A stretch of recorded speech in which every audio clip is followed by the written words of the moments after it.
நமஸ்காரம். வாஸ்து டிப். சுனந்து முனிவர் அழைக்கப்படுகின்ற நாணல் முடியர் அவருடைய வேண்டுதலுக்கு இணங்க கைலாயத்தில் ஊர்த்தவ தாண்டவம், ஈஸ்வரனின் தாண்டவத்தை காண வேண்டும் என்பதற்காக அவரை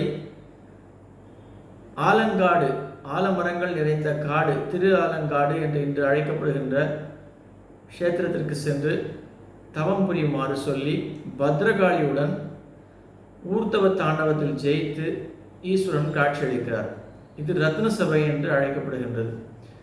அந்த இடத்தில் பத்ரகாளிக்கு தனி சன்னதி மட்டுமல்லாமல் இந்த சுனந்து முனிவருக்கு தனி, அவர் வாழ்ந்த இடத்தில் தனி சன்னதி உண்டு.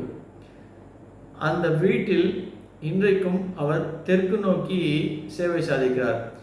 இந்த இடத்துல தான் ஆக்சுவலாக கார்கோடகன் அழைக்கப்படுகின்ற பெரிய சர்ப்பத்திற்கு சாப விமோசனம் கிடைத்ததாக ஒரு ஐதீகம். இவருடைய தரிசனம் கிடைத்த பிறகு, சுனந்த முனிவருடைய தரிசனம் பெற்ற பிறகு அந்த கார்கோடகனுக்கு சர்ப்பதோஷம் நீங்கியதாக ஐதீகம்.